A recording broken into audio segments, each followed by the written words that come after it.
I was thinking either we pick up the conversation we had about postpartum yesterday, like a little bit, or well, that's all I've got. Let's do that then. I was hoping you had an idea because I had fucking nothing. Well, let's talk about the postpartum because it's a continuation of the very important journey of pregnancy, birth, and beyond. And we all know how important that postpartum is. However, not many offer much postpartum service.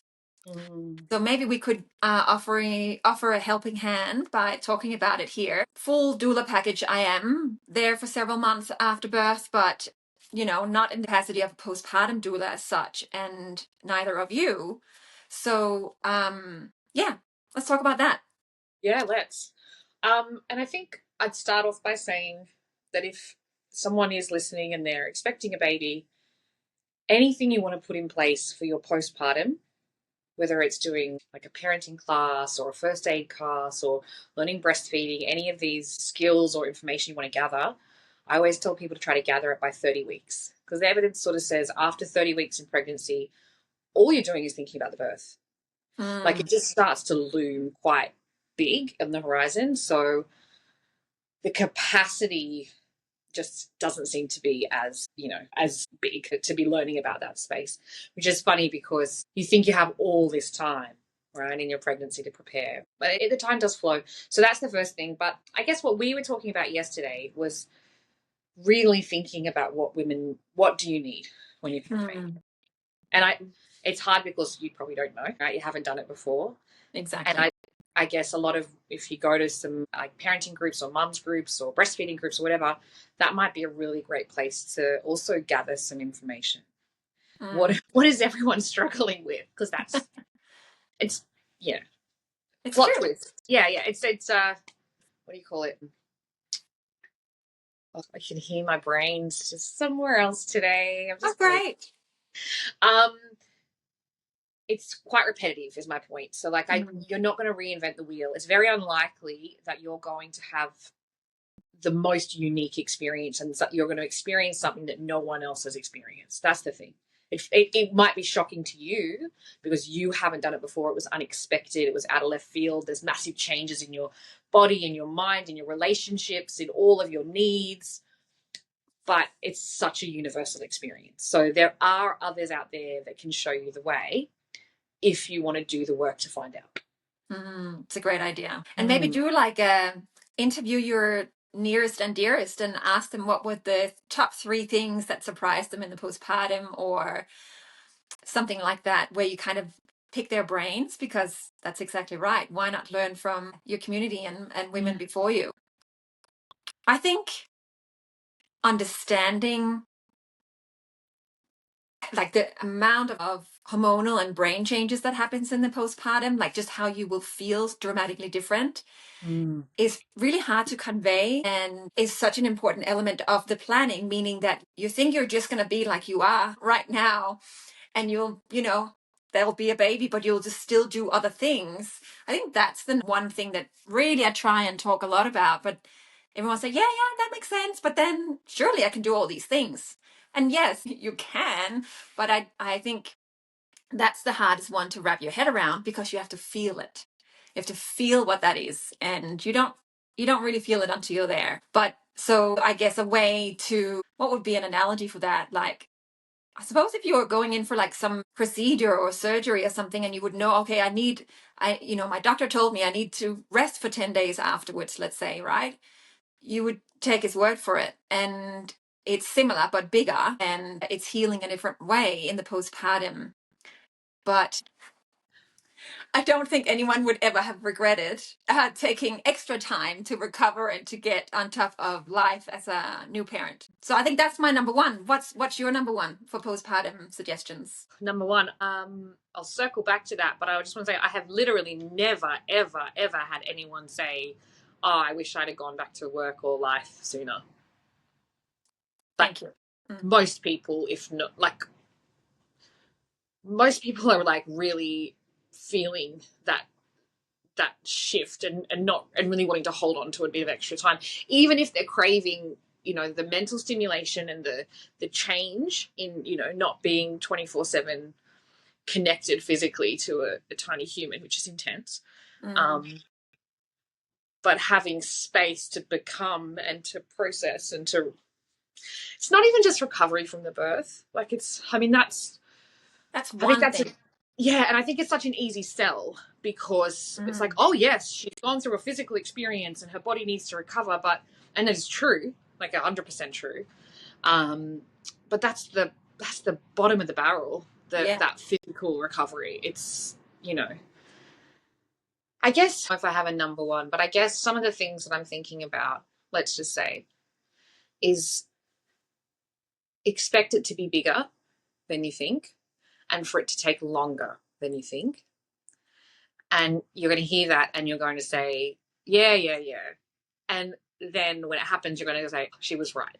And that's okay too. And so, that's a really fun and interesting space to be in when you go from the confidence that you should feel before you have a baby. And then it's just this like smack in the face. Like I had no idea. But that's okay. Like it's not silly. You haven't done the wrong thing. You haven't done it. I think no matter how prepared you are, no matter how many courses, how much care, how much support, there is still going to be a significant shift for you. And you can't stop that from happening. And you can't prevent that from happening. And there's all the things that we talk about, all the care that we provide, it is not to protect you from the change.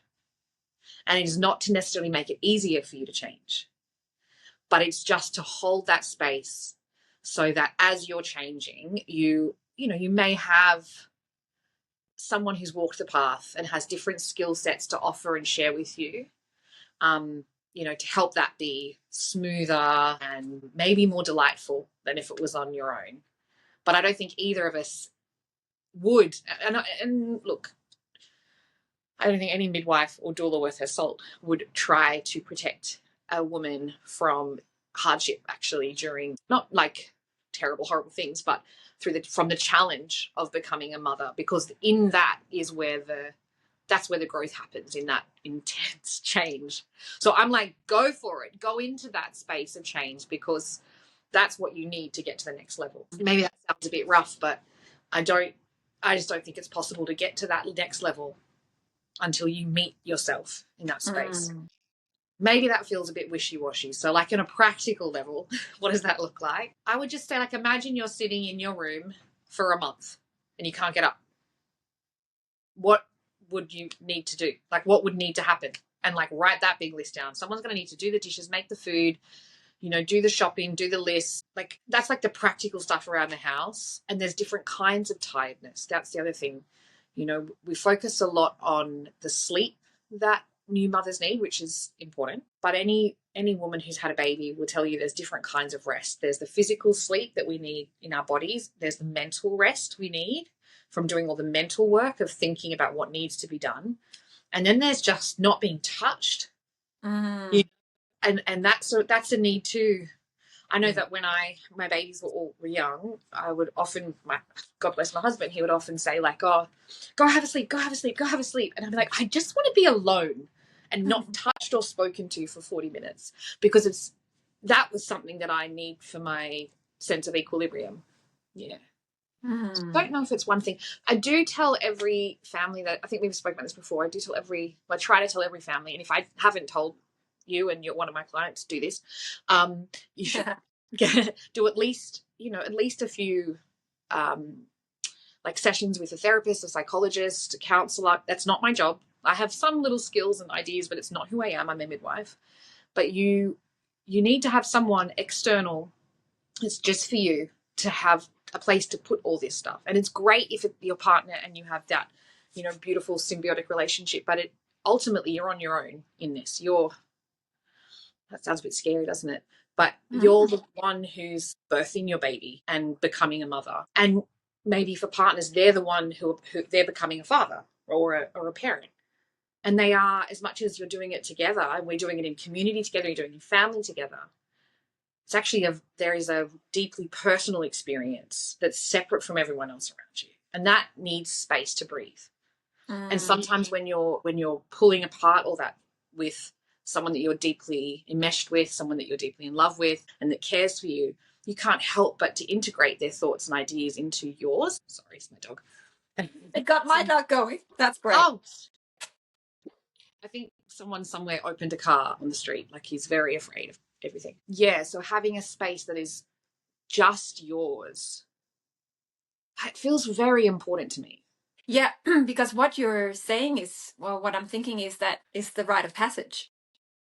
And that each, both partners, if you're in a relationship, are going through the rite of passage to become a parent. And that, like any rite of passage, is really important to go through. And yes, you have to go through it, on your own, but you can be loved and supported in the process, which is why we're there. Similar to the birth, there is one way and it's through it, and you do it your way. And it's the same for the postpartum. It's like another birth, it's a continuation. It's not really separate. It's just, oh, yeah, milestone, onto the next one. And I think that's what's often so hard, is that you go through this massive thing of birth and then you just hit the ground running. It's not like you get your baby next week, you order a sofa online and it arrives in 10 days. So it's kind of like, yeah, I think it's a good idea to see it as a continuation and to have set it up for yourself in whatever shape or form, so that you have room for yourself and individually in your relationship to grow and transform and go through the lumps and bumps that it does entail, which no one can smooth out for you, or really shouldn't. And when you were talking, I was thinking, like, even if it's not space, like even if it's something visual, like a little altar or something, and when we do mother blessings, we create these either bracelets or necklaces, which I often see as the symbolism of the circle of women on the string. And so even if it's, you can't have your own little retreat to go to in like a little woman's shed. I'm building a she shed, so that's why I'm thinking of that. But, it can just be that visual reminder next to you, next to your sofa or next to your bed, where you're just reminded, because it's such a vortex, like it's such a deep, deep vortex that you go into once you have your little baby in your arms, because the 24-hour period is just one big mush. Yep. There is no now we get to turn the lights off and sleep for 8 hours. And that's what I really think plays into this, the mush of the 24 hours. And that's what plays on so many's minds, is that rhythm is gone.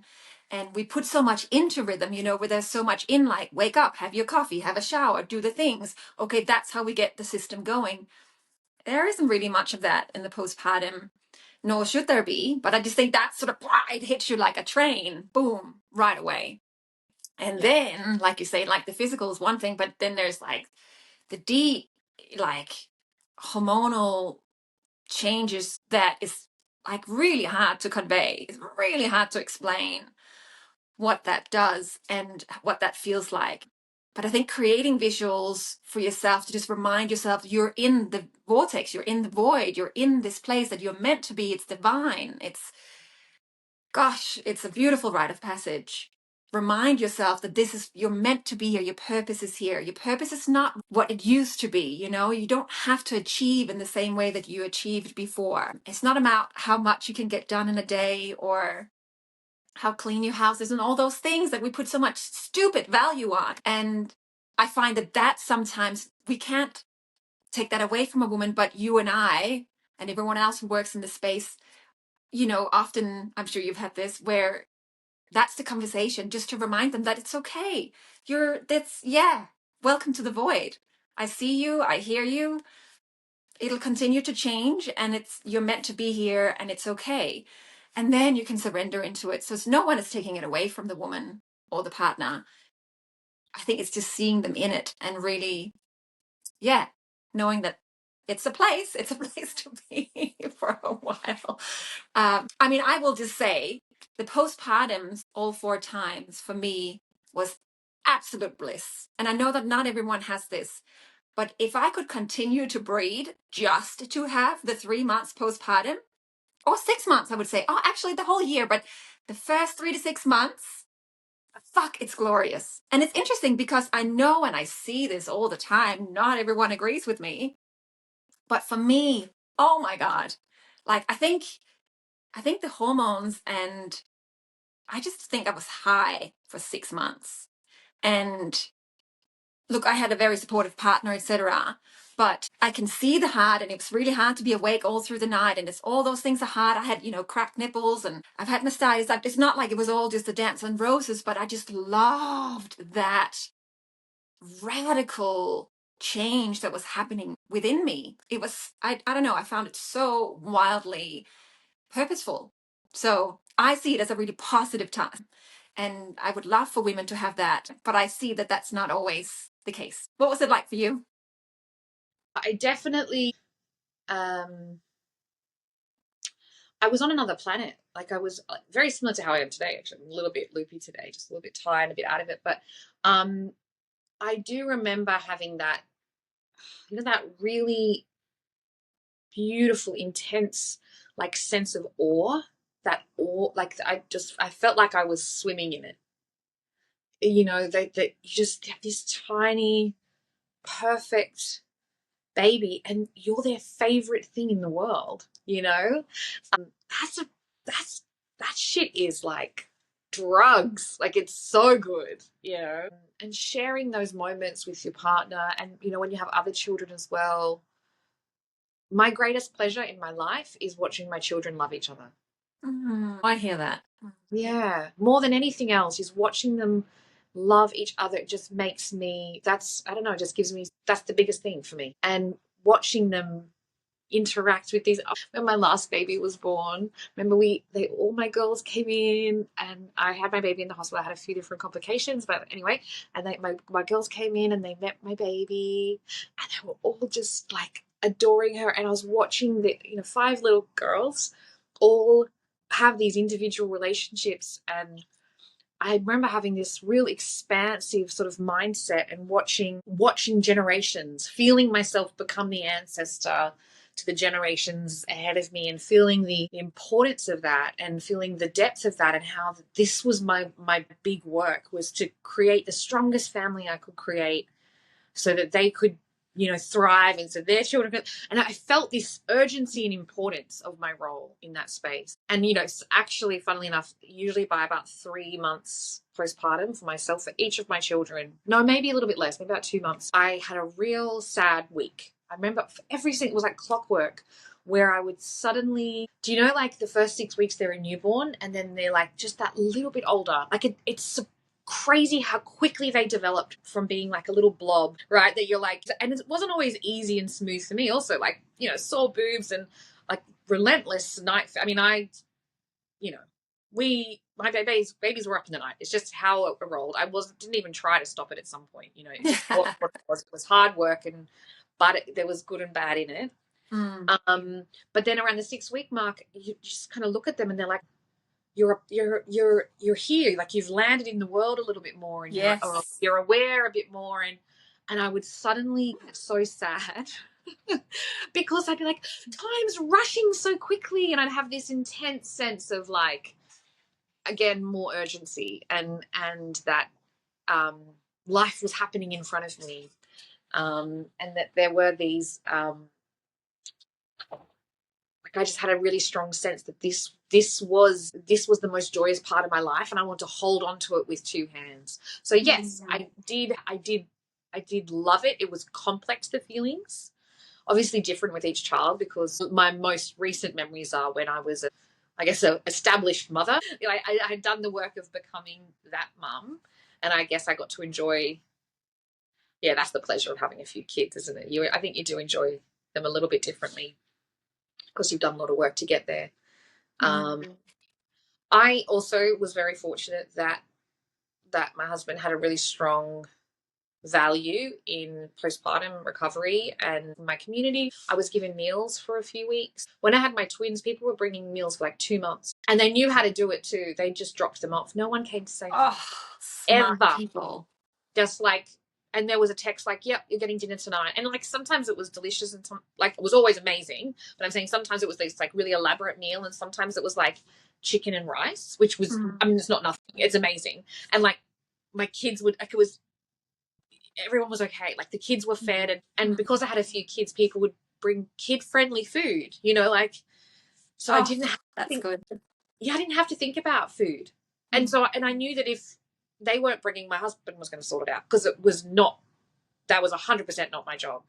Yeah. You know? Juicy. I like that. Yeah. That's a big one, isn't it? Like, because it's the same for me. My husband does meals in our house. And so, yeah, I don't know who I would have been if I would have had to get up to cook so many times throughout the day. So that's probably something to just flag, isn't it? That we were both of us able to, you and I, to stay in bed and or wherever we chose to be and be there and not think about the next meal and have that thought process, which is really hard to access in the brain in that postpartum, that whole planning. And is there enough butter, and has the thing been bought? And that's not a place that you're meant to go in your brain in the postpartum. And so interestingly, you and I both had support for food in the postnatal period. So maybe ding ding ding, that's a one to flag that set something up. And there are so many versions, right? Like you can, a lot of my clients do the meal train, or I set it up for them so that their community is notified, and then they could have a meal train scenario. It's becoming bigger and bigger. I do think it would be nice to have more postnatal food services. Would be beautiful to have available, but yeah, there aren't that many. But really planning ahead on that front it frees up so much brain space.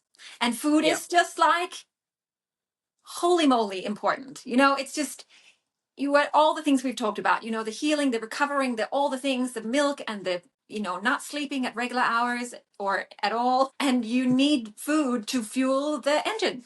And so, and it really can make or break your, like, that bliss vibe versus just feeling total collapse and doomsday. And you're not just going to wing it.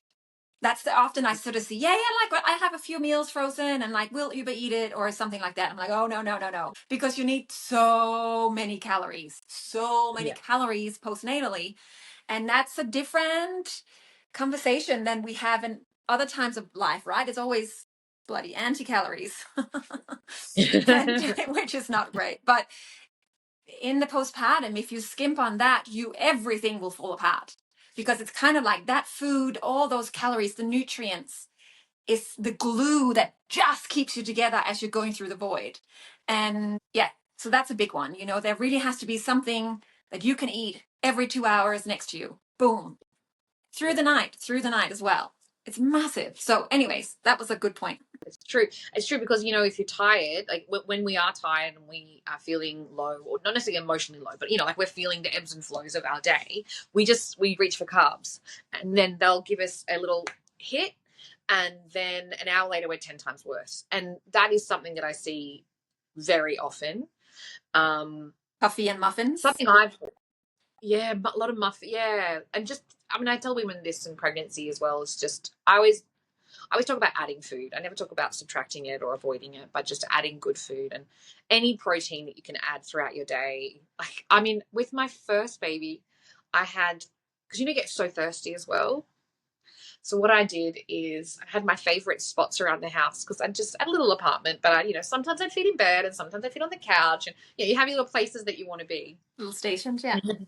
And at the beginning, when you're learning how to breastfeed, it's such a process, right? So baby's crying and you're like, oh, I've got to pee. So then, like, what do I do?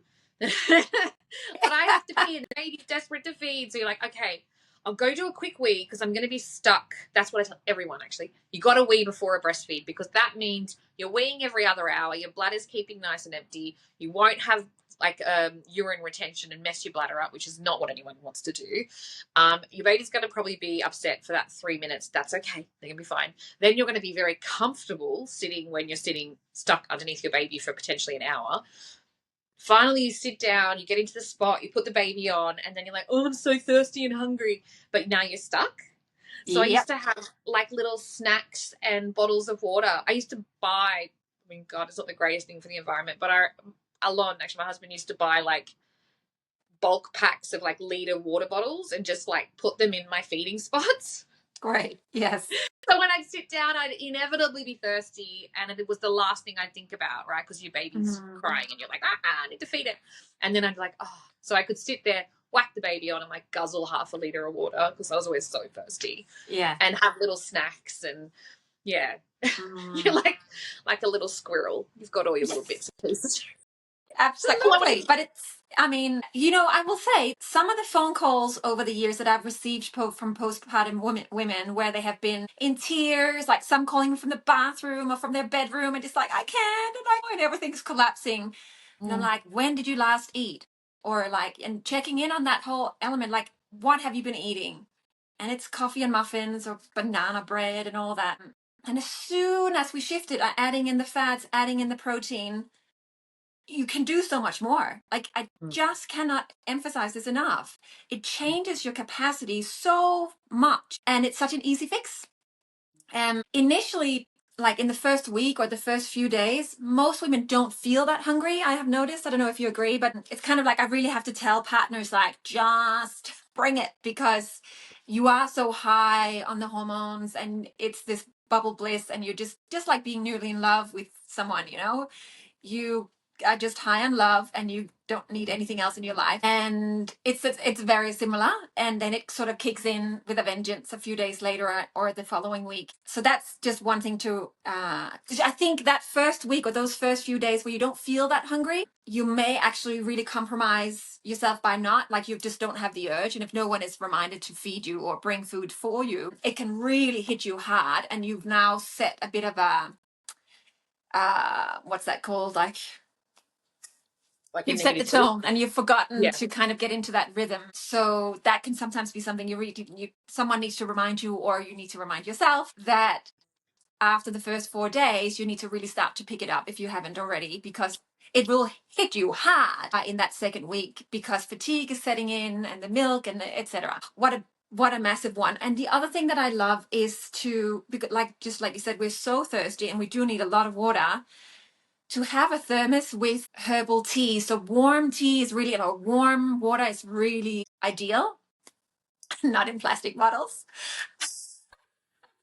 I'm just saying. But like using that vessel of water and put herbal teas in there that are not caffeinated to add that extra element of support, because herbs are just like your little guides in the postpartum, and having that throughout the night can actually help the hormones and how your body's adjusting to the milk supply. So you can do so much in those little microscopic elements that you have throughout the day. Really, really important. And I think you're right, because I mean, obviously you're right because it's essential, but I was thinking also about that, that early kind of it sets in pretty quickly, this weird time loop that you go in when you have a new baby. Everything is urgent. There's I think maybe for some people it's the first time they've experienced this weird vortex of time where you start to realize it really is a construct. Like, because you'll look at it if you were to go through like a 24-hour cycle and look at how many hours babies sleep, how many hours babies feed, the meals you need to fit in, your sleep needs, like, just to function, going to the bathroom occasionally, changing pads, having a shower. Like, if you were to really look at all of those things and how long they take and then try to fit them in a 24-hour cycle, they actually don't fit. Like, there's actually not enough hours to do all those things. So what you're going to be doing is you're going to be multitasking, right?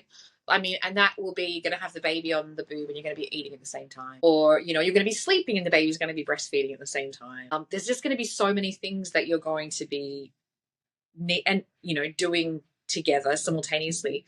But the other thing that happens is there's this intense sense of urgency around your baby.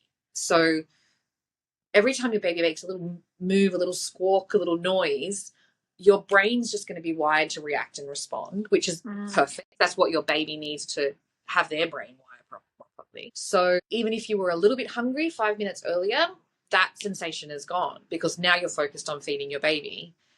So if you do have support partners in around the first, year, but definitely the first kind of few weeks, months or so, don't, like, they shouldn't ask you what you want to eat. I know that sounds really silly, but just bring something. Like, the mental load of having to think about what I want to eat is actually too hard. Happen. It's so dumb, which is, I think, why meal trains are also really good, because it's just, there'll be food and I'll eat it. And it's just that simple. So if you see your partner sitting down and feeding your baby, bring a snack. just hand it to them. Immediately. Yeah, because that's the chance to have those little extra calories and those little bit of extra food, and it will make the difference. Yeah. And I guess the other thing is yeah, maybe it is my biggest suggestion, is learn how to feed lying down.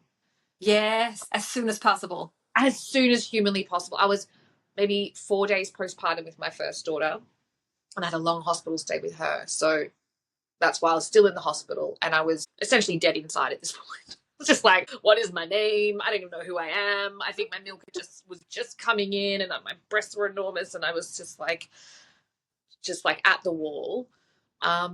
This very sweet midwife was like, "Have you ever done that lying down?" And I was like, "You can do this lying down." I was just like, oh. And then she just tipped me over and whacked the baby next to me, and I was like, "Oh." I'm thinking, why have I been vertical all this time? It's just so it's my number one thing. Like, just learn how to feed lying on your side. Because you watch all the animals, they're not standing up. They're like, cats, come on, I'm having a nap. Sort yourselves out. Yeah, it's a big one. Yeah. Yeah. I agree. That's the best. And then you're just lying there, and then suddenly all the bliss can just take over, and you're just falling asleep and waking up, and your baby's still there feeding. Actually, it's funny. When I worked years ago, I worked on the postnatal ward. I did a lot of shifts there. I particularly like doing night shifts because it's a bit calm and quiet, and often I'd be sitting in rooms with women while they're breastfeeding and how was your birth, and I just loved listening to them tell me their stories. But I kind of developed this practice where women would, be at whatever day postnatal, and they were very often struggling with feeding and latching and all the things. And they'd been shown 20 different ways to feed their baby, and were very focused on all the different things and getting it right, which I totally respect and I understand it. And then I'd say, that's totally fine. Call me throughout the night. We'll get it, we'll figure it out. Yeah. But in the meantime, let me show you how to feed lying down. And so we'd talk about the safety of it, and then I'd set them up in the position, show mum how to set the baby up in sort of a appropriate position. And what's really nice about it is the bed's really holding the baby, right? And what happens when you're learning to breastfeed, and it isn't like a Hallmark card, and you're having to adjust things and hold bitty and boob, and suddenly you need like 4 hands, so one for the baby and one for this, and the head goes back, and there's a few things to coordinate. And then we get a little bit tense up here, and then we put the baby on the boob, and then when the baby's finally on in the right position, what happens is you go, you relax down, and then you move the baby, right? So then you've moved the breast slightly out of the baby's mouth, and then it's painful again, and rinse and repeat. When you're on the bed, you're in a state of relaxation. The baby's coming to you in a state of relaxation. So what that means is that when the baby latches, and they just do, I'm not all the time, but for some reason, I don't know, it worked. And babies would come to the mum, and they'd open their mouth, and they'd grab the boob. And because she was already in a comfortable, relaxed position, there was no shifting. And so and then what you do is say, okay, what happens if you just close your eyes? They're like, oh, that feels nice. Yeah. And I'm like, great. And we'd leave the bed safe, and I'd say, just call me all night long, whatever you need. Oh. And then 90% of the time, maybe more, I wouldn't get called until I'd be popping my head in at like 6:30 before I'd be leaving. And they were like, it was amazing. They slept, I slept, my baby fed, and I didn't do anything apart from help them be in a position where they could relax, and maybe just trust that it was working out and that someone was there in case it wasn't. Give them a little bit of confidence to try something, and know that someone was there to pick up the pieces. But I certainly didn't teach them how to breastfeed. That wasn't what was happening. No. And that was one of my favorite things to do. I still love it. I'd be like, and I was very happy to come in throughout the night. It was just bliss for me. But I loved when women would be surprised, like, oh, I just did it. I'm like, yeah, you fucking did. Yeah. You're a legend. Yeah. Little legends. Yeah. I remember I had to sign a waiver in the hospital because I wanted to do that. And I had to be like, it's my responsibility if anything happens. But it changed everything. It really does. And many have a bit of a hurdle to get over in terms of trusting that it's okay and that it's safe and how it's done safely, and which is fair, but that's why we're there, to show it. How beautiful. Gosh, you're the best. But actually, let's My talk whole about body relaxed just you talking about that. Oh, it's heaven. It's heaven. I also just turned 42, and I think my I think my body would like another baby, but my brain does not. So I'm really enjoying these conversations a little bit more than I should. I was at the shops with my daughters the other day, and they're like, "Can you please stop smiling at every baby that walks past?" Yes, mum, we see them. We see you, we see them. And I'm like, "Oh, I want a baby." I don't want a baby. But I do want to take a quick second, because we're talking about co-sleeping. Let's talk about the safe ways to do it, right? Let's do it. Yeah. So mum and baby should be well, right? So we want a woman who's responsive and reactive. So you haven't taken drugs that are going to impair your being awake, or you don't feel as though you're unwell. Same for the baby. You want them to be in the normal neurological patterns. So no drugs, no alcohol. Smoking, if someone smokes, it's not ideal. Cigarette smoke, actually, in the family. So whether mum smokes, dad smokes, someone else smokes around the family, in the house or out the house, but someone who lives in the home, has been probably one of the biggest factors that's been linked to SIDS, which is sort of infant death unexpected. So that's interesting in itself. If a woman had like epilepsy or like unstable diabetes or something that would cause her potentially to be not focused. They also say if you're so tired that you don't feel like you would wake up. We've talked about this before. So my suggestion, if you're that tired, you shouldn't be looking after your baby. That means someone else definitely need help. If you have a partner. If you haven't got a partner, then we'll talk about other ways to help you. It should be a regular sleep surface. So just a firm mattress if you have it, not the sofa. Futons, they say no. I don't know if anyone has a waterbed anymore, but not in that. If you have a waterbed still, that's a different problem. But yeah. And then if you're sleeping with someone in the bed with you, it should be, partner and then mum and then baby. Baby shouldn't be between the two, because a woman's brain changes, but the partner's just stays the same. So she's alert and responsive to her baby, and her baby's alert and responsive to her. The baby shouldn't be swaddled, and you shouldn't have lots of big duvets and sheets and things that the baby can get entrapped in. Straight talk, the two big risks are babies being suffocated and babies falling. Right?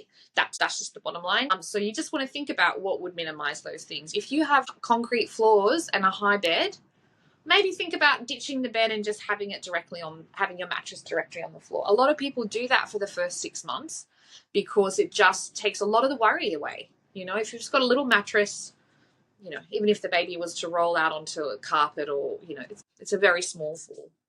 The biggest reason babies under one. That can work, but also can cause a gap. Yes, so if there's no gap. Yeah, so just be mindful of that, because that's actually one of the things that is unsafe, is that when you've got a little space like this that a baby can wedge into, that's why couches are not particularly good. The other thing that would be avoided is, like, sometimes people say, oh, well, I've got a reasonable drop or a firm floor, so I'll put some blankets and some cushions on the floor. But actually that's, runs the risk of, things smothering them. Babies shouldn't sleep with any hats on anywhere they are. And you would maybe look, it's a funny recommendation. They say that babies should have their own kind of blanket. So, those sleep suits are good. Or in practicality, what I actually see in real life is that women are naked from the waist up, and their babies are naked from, just wearing a nappy, because skin to skin is what we tell women and babies to do for the first few months. That's going to increase your milk production, maximum value. It's going to, in fact, 99% of the time when I have someone with breastfeeding problems, when we strip the baby off down to a nappy and strip mum off to nothing but, pants or skirt, and just everything's literally, it's what it is on the packet, right? So naked from the waist up. Suddenly that it works, those little bits of cloth and things, they really get in the way. So the recommendations, they say, are to have separate blankets and things like this. The reality is, with a newborn baby, you're probably going to be naked with your baby, right? So just think about the blankets maybe that you have, not to have a big fluffy duvet, have something like a thick woolen blanket, or something that's a bit firmer, than not so fluffy. Is that it? If I missed something? Sleep surface. Oh yeah, don't have a cat or a dog or some other kid in the bed that's going to jump on the baby. I mean, that feels kind of obvious. And then, yes, so you wouldn't have the baby kind of lying on you like this, because then you have a chance of falling. You would lay down on the side and have the baby on the bed, like held by. So baby's on the bed next to you. Yeah. They tummy say to tummy again, kind of thing. yeah. So I always find recommendations quite funny. Like, you know, when someone has like pelvic pain and they're like, "Don't sweep." I'm like, thanks, super helpful. And I think that, again, there's a recommendation to have it's true to have babies sleeping on their back wherever they are. We know it's reduced the chances of SIDS as well. That's a massive intervention that's very minor, but made a huge difference. And it follows through. So when you're co-sleeping with your baby, to have your baby on their back, the reality is the baby's going to look for you. They're going to search for you. Wherever you are, they're going to face you. So, And also, like with breastfeeding, you know, yeah, well, the reality is if they're on their back and they're going to feed like this, it's not going to go well. They're going to have to roll. Well, it's not. I mean, exactly. Yeah. So yeah, I I mean, think because that's one of the issues. I think the idea put out there is that the baby will feed, you know, facing you directly, and then at the end of the breastfeed, they'll go back to their back. But anyone who's ever fed with a newborn knows that that doesn't stop. There is no the beginning of the breastfeed and end of a breastfeed. The idea is that you just both sleep and feed and sleep. And if anyone wants to look further at cool co-sleeping studies, go and seek Dr. James McKenna. He's done sleep studies with mothers and babies, and it's so cool watching how responsive women are to their babies without consciousness. And, you know, babies will regulate. Which is the thing to highlight, because all this, because I can hear also when I do this with families and I'm talking about safety and all the things, and we're there doing it in their bed and stuff, and I can see they go, oh, like, I can't hold all this and this feels really dangerous and I'm going to mess it up and it's going to...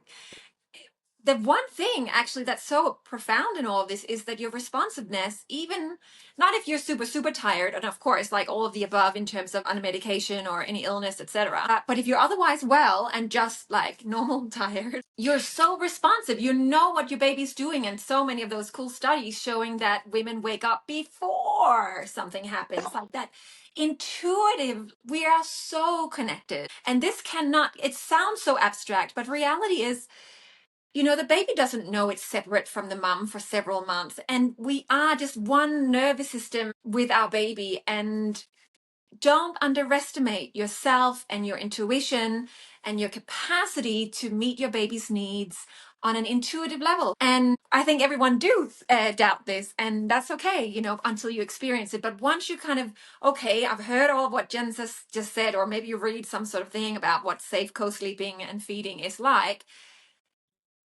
it is actually just common sense. Like, remove the things that could go on top of your baby's head, cause your baby to fall down and hurt themselves, which you would have thought of on your own anyways. And then tap into, you will know what to do, and just be with your baby, relax into it, and you will know. And that's the final catalyst, I think, that puts it all together and makes it doable. Because when you just read off a document, for example, and you read like, this is how you do it safely, it actually feels not safe. I think. Yeah. And I do, I just want to, I think God, I can't even talk today. Like, you can. You're doing great. You're doing great. It's great. I'll just keep going then. So the other thing that I would try to say to also bring context to this idea of risk safety, because I think this is something that we don't do very well. A few things. One, it was called cot death, right? The babies were dying in their cot. They weren't dying with their mothers. There's other historical things, if you really want to go into it, about when women were blamed for smothering their children back hundreds of years ago and all this. So we do have a patriarchal history, and we do have, you know, there are these ideas that we don't really know where they came from as well. But if you really want to do a deep dive, it's really fascinating. Go ahead. The other thing is, you're exhausted, right? You're tired, and you're going to become more tired. So I always love this, like, put the baby on their side, you know, have your own blanket, and don't do it if you're super, super tired. Because yes, and I'm going to say it, and I'm going to give that advice because I'm a health professional, and that's the current advice. And I'm not going to say don't do that. I'm also a mother who has had a lived experience of raising a child, and know that some of those things are just not real, or at varying times they change. But what I will say is, when your baby is sort of 3, 4, 5 weeks old and you're tired and relentless, and it's been going on for a while, and you're like, I'm not going to get up to feed, I'm not going to put my baby in the bed because that's dangerous. You're going to get up, you're going to sit. And we know that significantly more poor outcomes happen when you're not in bed safely. Yeah. And so, and what happens when you're breastfeeding is oxytocin is released, and oxytocin makes your baby sleepy, and it makes us sleepy. And so you're tired, it's the middle of the night, you finally got the baby on the boob, it's warm and it's lovely, and you fall asleep. And I've done that 3 times and dropped my baby 3 times. And that's when I said, we don't do this anymore. It took me 3 times. So I wasn't a quick study, but I had my beautiful baby, and she's very, very smart now. She does like 100% in maths. She's like super, super bright. But I tell everyone because also I want there to be no shame about it. Yes, because it does happen. They roll It off happens, beds and and sofas. horrible feeling. But it really doubled down for me that this idealized version of what it should look like is actually just bullshit. That I'm going to get up in the middle of the night, and I tried to do that. I tried to be that mum who's like, well, I'm going to do it the right way. I was young and I was doing my very best, and I did it the right way, and I dropped my baby.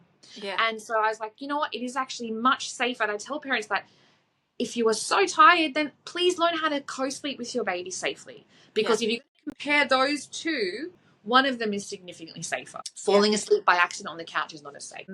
And sustainable. Because you're not doing this for 3 months. You're probably like, this is, or even 3 weeks, like. It's ongoing.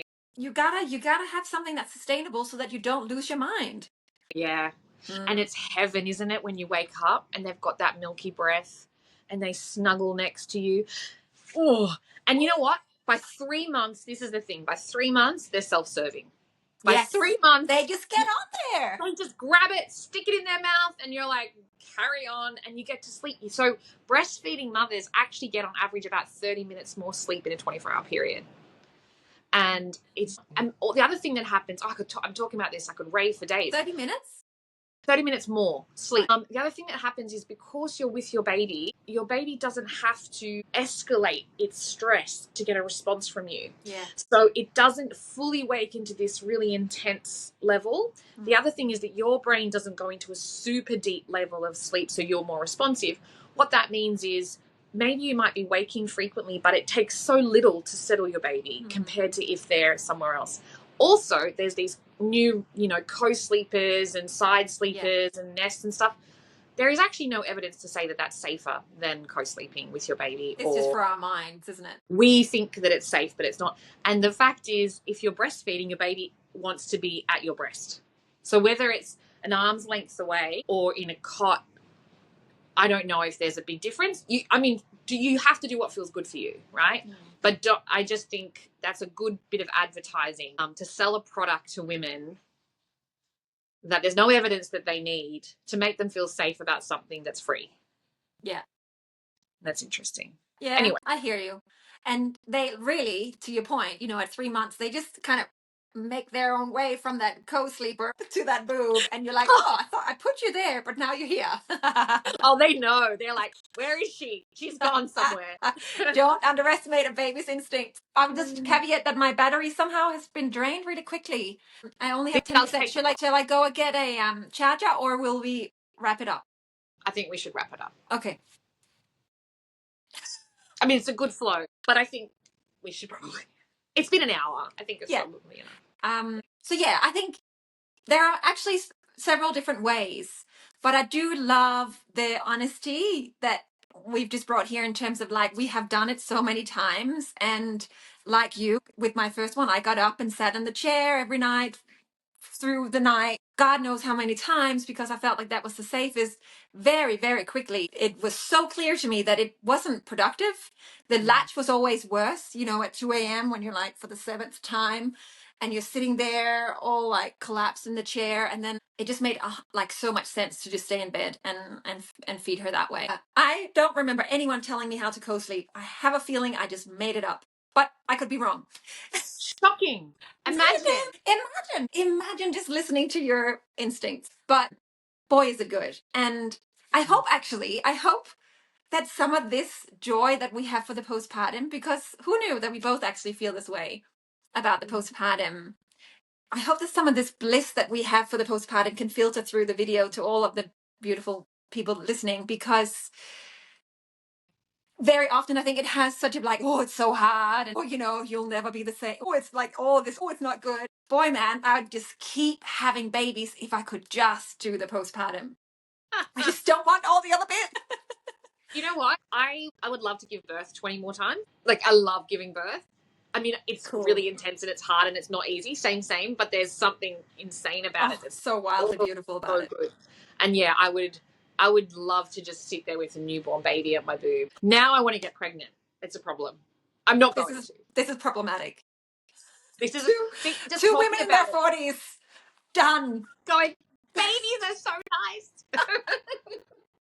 People out there, enjoy. Set it up so you can enjoy it, because you can. It can be so magical and hard, but really magical. Okay. And that's it, isn't it? Like, you can love it. Like, you can love it. And that's, I see that a bit too. I know that we're meant to wrap up, but I'm going to finish here. You know, I speak to women who confess to me often that they're not doing what their friends and family say, or they're not, you know, listening to external advice, but it's really nice and they're really loving it. And I'm like, great, that's fucking perfect. Like, yeah, when you're allowed to love it. And if you're doing something that you're not enjoying, it doesn't feel good, and you're going to do it your way and it feels amazing, that's the way to do it, isn't it? Yeah, imagine that, doing it your way, not your neighbor's way. Radical. Enjoy it. So great. Okay.